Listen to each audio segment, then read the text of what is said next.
अध्याय 1 सूत्र 3 व्याख्या। राजा जनक का पहला प्रश्न है, ज्ञान कैसे प्राप्त होता है। महर्षि अष्टावक्र पहले ज्ञान की अनिवार्य शर्त वैराग्य की व्याख्या करने के बाद जनक को अपने स्वयं के स्वरूप का बोध कराते हैं। वे कहते हैं, प्राणी मात्र एक शरीर नहीं है, वह चैतन्य आत्मा है। आत्मा ही उसका वास्तविक स्वरूप है, वही सम्राट है। ये शरीर मन बुद्धि आदि उसके भाग हैं जो उसके आज्ञानुसार कार्य कर रहे हैं। ये स्पष्ट दिखाई दे रहे हैं, जबकि आत्मा बहुत ही सूक्ष्म है, जिसका प्राणी को ज्ञान न होने के कारण उसे ऐसा संदेह हो रहा है कि वह शरीर है। यही उसका अज्ञान है। महर्षि अष्टावक्र इसी संदेह का निवारण करने हेतु कहते हैं कि तू पृथ्वी जल अग्नि वायु आकाश इन 5 महातत्वों से निर्मित भौतिक शरीर नहीं है। ये पांचों तत्व भौतिक हैं, नष्ट होने वाले हैं। समय आने पर ये नष्ट हो ही जाएंगे, लेकिन तू फिर भी जीवित रहेगा और मृत्यु के पश्चात भी तू अपनी अगली यात्रा पर निकल जाएगा। इस शरीर को पुराने वस्त्र के समान त्याग कर नए वस्त्र धारण कर लेगा। ये शरीर तेरा वस्त्र के समान ही है, तू इससे भिन्न है। ये तेरा शरीर तो भौतिक पदार्थों से मिलकर बना है। तू घर नहीं है, अपितु उसमें निवास करने वाला मालिक है। तू उसमें निवास करने वाला चैतन्य रूप आत्मा है। संपूर्ण भौतिक जगत का आधार यही चैतन्य है। तू भी यही चैतन्य आत्मा है। स्वयं को जो भौतिक शरीर जानने की जो तुझे अनेक जन्मों से संदेह हो गया, उसे मिटाकर स्वयं को चैतन्य रूप आत्मा जान। यही ज्ञान का सार है। यदि तू इस सारे दृश्य का साक्षी देखने वाला, तो तुझे आत्मज्ञान हो जाएगा। यही एक ऐसा परम सूत्र है जिसको पकड़ने के बाद अन्य किसी साधन या सूत्र की आवश्यकता नहीं होती। हम कहते हैं कि यह शरीर मेरा है, मन मेरा है, तन तेरा है, बुद्धि मेरी है। आदि तो ये मैं कौन है, इसके ये सभी हैं। अवश्य ही ये सभी मैं से अलग हैं। तभी हम कहते हैं यह मेरा है, अथवा मेरा कैसे कहा जा सकता है। और जो इन सब मेरे के नष्ट हो जाने पर जो शेष बच जाता है, वही मैं का वास्तविक रूप है। यही मैं आत्मज्ञान है, जिसका बोध होने पर ये सब विजातीय तत्व उससे अलग दिखाई देने लगते हैं। यही आत्मज्ञान है। अष्टावक्र राजा जनक को आत्मज्ञान कराने के बाद मुक्त के लिए कहते हैं, जो कि जनक का दूसरा प्रश्न है कि मुक्त कैसे होती है। अध्याय 1 सूत्र 4 व्याख्या। अष्टावक्र कहते हैं कि त्याग करने से तुम योग्य हो जाओगे, फिर गुरु द्वारा तत्व ज्ञान का बोध कराने से तुम्हें आत्मज्ञान होगा। लेकिन मुक्ति के लिए आत्मज्ञान ही पर्याप्त नहीं है।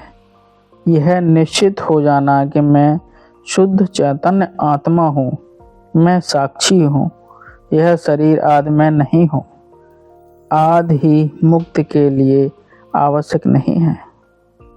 इस आत्मज्ञान के पश्चात भी यदि शरीर आदि विषयों से मोह बना रहा, तो फिर दोबारा पुनर्जन्म की आशंका बनी रहती है। अतः उसे भी मुक्त नहीं कहा जा सकता। यह ज्ञान सविकल्प समाधि में भी होता है, जिससे बीज रूपी सारे गुण उपस्थित रहते हैं और उचित वातावरण मिल जाने पर वह बीज दोबारा अंकुरित होकर एक विशाल वृक्ष का रूप धारण कर लेता है। उस बीज को भी नष्ट कर देने की आवश्यकता है। ऐसी अवस्था ही मुक्त है। अष्टावक्र राजा जनक को इसी प्रकार की मुक्त की अवस्था की बात बता रहे हैं कि कि तू आत्मज्ञान प्राप्त हो जाने के बाद यदि इस शरीर से अपनी जिज्ञासा छोड़कर, उससे स्नेह छोड़कर पूर्ण रूप चैतन्य आत्मा में विश्राम कर स्थित हो जाता है, तो तू सुखी, शांत और बंधनों से मुक्त हो जाएगा। अपने शुद्ध स्वच्छ स्वरूप का ज्ञान हो जाना ही पर्याप्त नहीं है, उसमें निरंतर रहना, यही बिना किसी विकल्प की समाधि है और इसे ही मुक्त कहा जाता है। पंतजलि अष्टांग योग में अंतिम अवस्था में समाधि की बात कही गई है। महर्षि अष्टावक्र राजा जनक को पहले ही वाक्य में समाधि का ज्ञान करा देते हैं। शरीर और आत्मा के बीच में 7 आवरण हैं। योग शरीर से प्रारंभ करके एक एक आवरण को विधि अनुसार खोलकर आत्मा तक पहुंचता है, लेकिन महर्षि अष्टावक्र सीधे आत्मा का बोध कराते हैं। शेष सभी आवरणों को एक साथ ही नष्ट करने को कहते हैं। वे कहते हैं कि ये सभी आवरण द्वारा वास्तविक नहीं है, संदेह मात्र है। संदेह का विनाश बोध से ही संभव है, वहां क्रिया का काम नहीं आएगा। आत्मा के साथ अहंकार यानी मैं जुड़ा है, जिससे वासना का जन्म होता है। वासनाओं को पूरा करने के लिए शरीर मिलता है।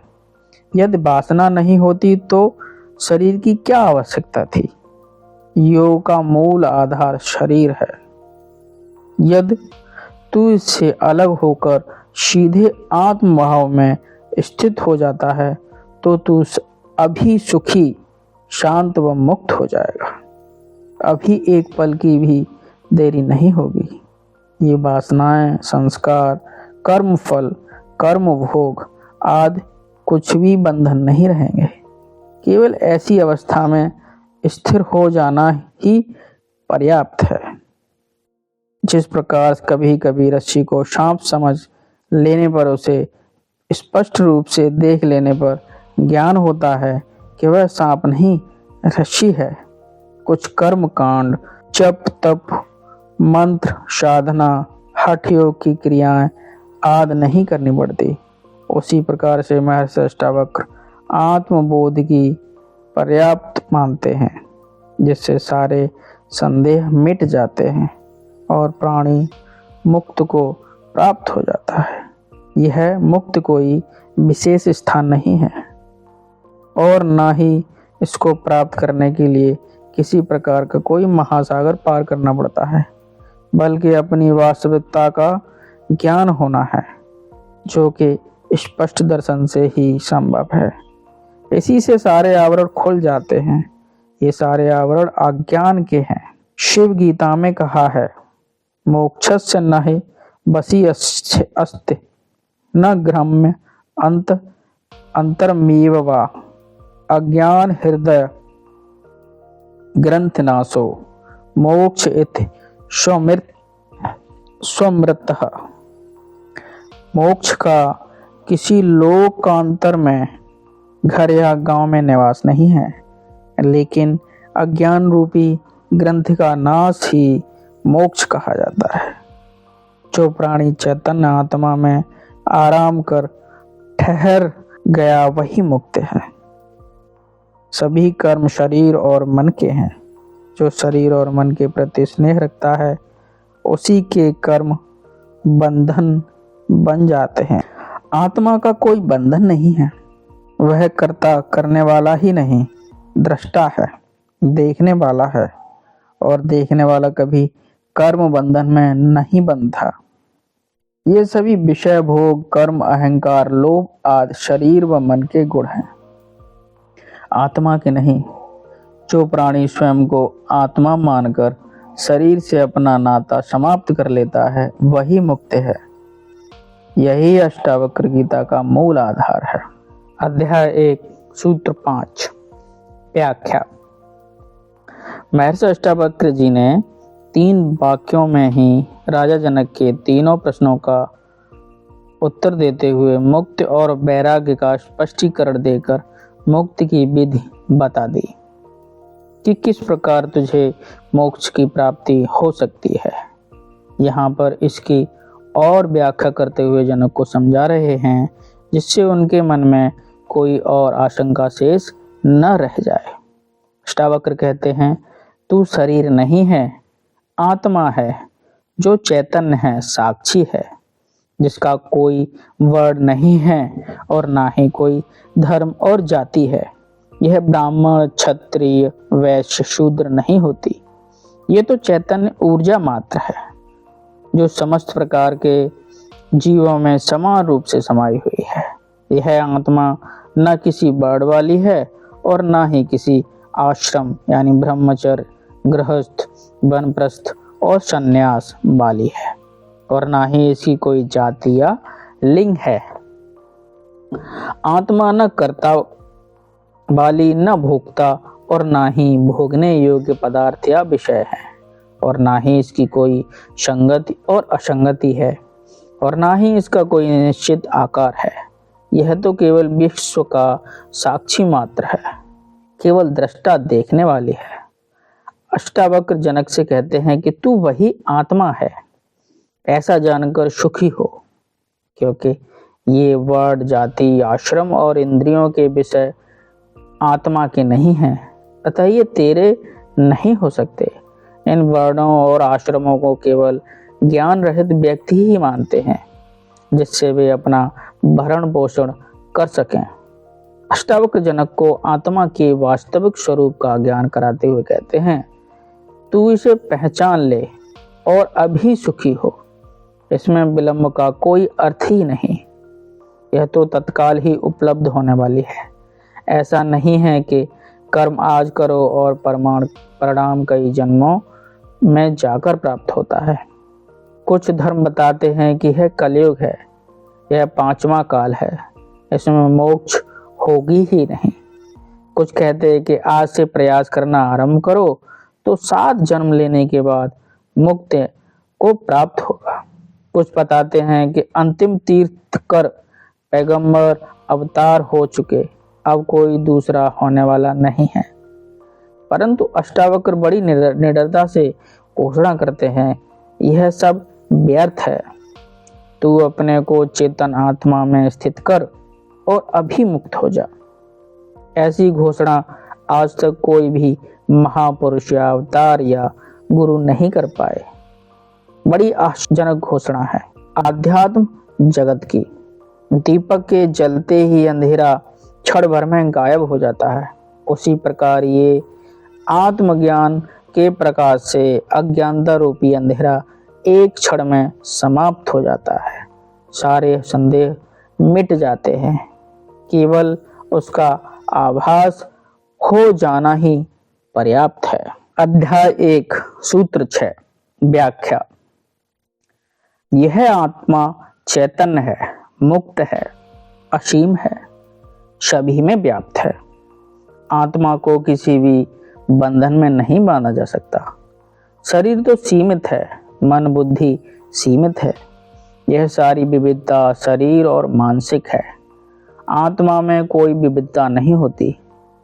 इसी कारण अष्टावक्र राजा जनक को विधो व्यापक शब्द से संबोधित करते हुए कहते हैं कि तू शरीर नहीं है, व्यापक आत्मा है। इस कारण तू सदैव ही मुक्त है। ये मुक्त ही तेरा स्वभाव है। इसको प्राप्त नहीं करना, यह तो स्वयं ही उपलब्ध है। केवल इसकी पहचान करने की आवश्यकता है। केवल उपभोक्ता होकर कोई ठीक से मात्र सुन ले तो घटना घट जाती है। उसी पल जन्म जन्मों की विस्मृति यानी बंधन टूट जाएंगी। स्मरण लौट आएगा। खोज करने वाला भटक जाता है। खोज करने से परमात्मा नहीं मिलता।